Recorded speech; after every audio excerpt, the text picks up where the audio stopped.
मित्रों नमस्कार, मैं GSL पांडे आज आपके लिए संस्कृत में लेकर आया हूँ अव्यय शब्द, अर्थात ऐसे शब्द जिन्हें हम अव्यय कहते हैं।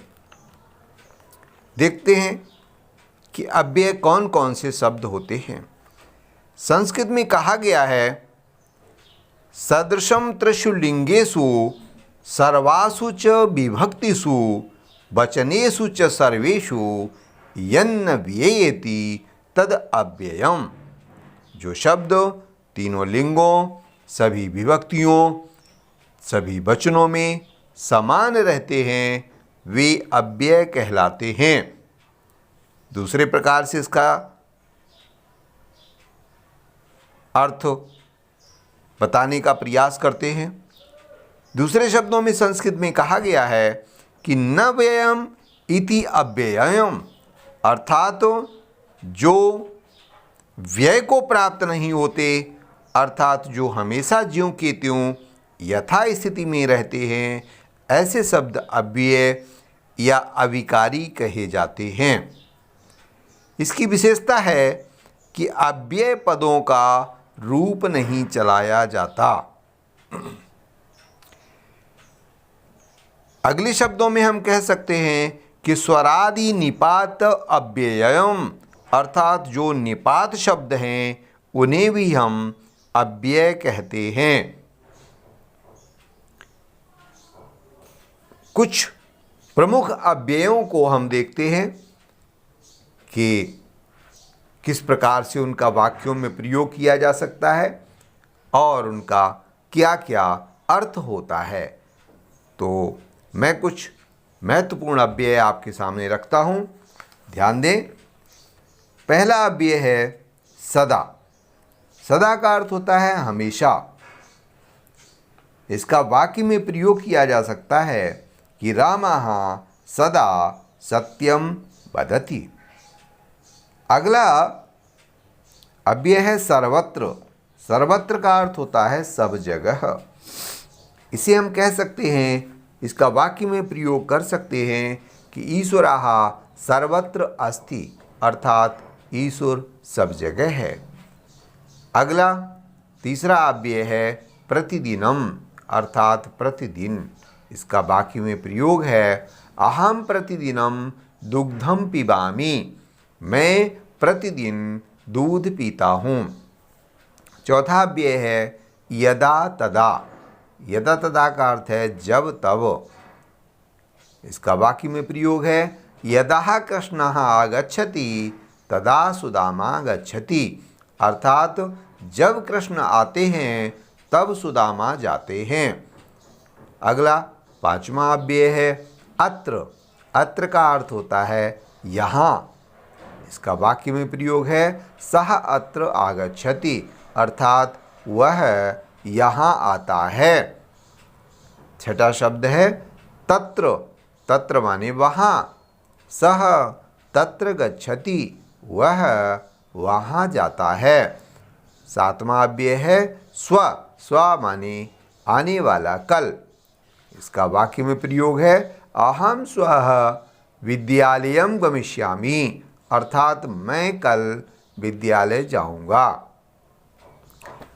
अगला शब्द है कुत्र। कुत्र का अर्थ होता है कहाँ। इसका वाक्य में प्रयोग है बालकः कुत्र निवसन्ति, अर्थात बालक कहाँ रहते हैं। अगला शब्द है एवं। एवं का अर्थ होता है ऐसा। इसका वाक्य में प्रयोग जनः एवं कथयति, अर्थात लोग ऐसा कहते हैं। 10वां शब्द है कथम। कथम माने कैसे। वाक्य में प्रयोग देखें सा कथम लिखति। इसका अर्थ है वह कैसे लिखती है। 11वां शब्द है अद्यैव। अद्यैव का अर्थ है आज ही, अर्थात रामः अद्यैव गमिष्यति, राम आज ही जाएगा। 12वां शब्द है प्रातः। प्रातः का अर्थ होता है सवेरे। बाकी में प्रयोग देखें, सूर्या प्रातः उदयति, अर्थात सूर्य प्रातःकाल उदय होता है। 13वां अव्यय है यथाशक्ति, इसका अर्थ है शक्ति के अनुसार। कृषकः यथाशक्ति दानम ददाति, अर्थात कृषक को शक्ति के अनुसार दान देता है। 14वां अव्यय है अधः, अधः का अर्थ होता है नीचे, इसका वाक्य में प्रयोग देखें, बालकः अधः पतति, अर्थात बालक नीचे गिरता है। 15वां अव्यय देखते हैं एकदा, एकदा का अर्थ होता है एक बार, अर्थात इसका वाक्य में प्रयोग देखें, एकदा बालका तत्र गतवान, एक बार बालक वहाँ गया। 16वां शब्द देखें स्वयमेव, स्वयमेव माने स्वयं ही, सह वाक्य में प्रयोग देखें, सह स्वयमेव धनम दास्यति, वह स्वयं ही दान देगा, धन देगा। 17वां शब्द देखें बिना, बिना शब्द हिंदी और संस्कृत दोनों में समान रूप से अव्यय है। बिना का अर्थ बिना ही होता है। प्रयोग देखें, मोहना लेखन्या बिना कथम लिखति, मोहन कलम के बिना कैसे लिखता है। 18वां अव्यय देखते हैं सायं, सायं का अर्थ है सायंकाल। प्रयोग देखें, चंद्राः सायं उदयति, चंद्रमा शाम को उदित होता है। अगला देखें नमः, नमः शब्द, नमः का अर्थ होता है नमस्कार करना, इसका वाक्य में प्रयोग गणेशाय नमः, अर्थात गणेश को नमस्कार है। अगला शब्द है नक्तम, नक्तम माने रात्रि में। प्रयोग देखें, सह नक्तम भोजनम करोति, वह रात में भोजन करता है।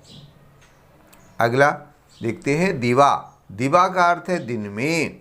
मोहन दिवा न पठति, मोहन दिन में नहीं पढ़ता है। अधुना, अधुना माने इस समय, इसका वाक्य में प्रयोग देखें, राजेंद्रः अधुना न पठति, अर्थात राजेंद्र इस समय नहीं पढ़ता है। अचिरम, अचिरम माने शीघ्र ही।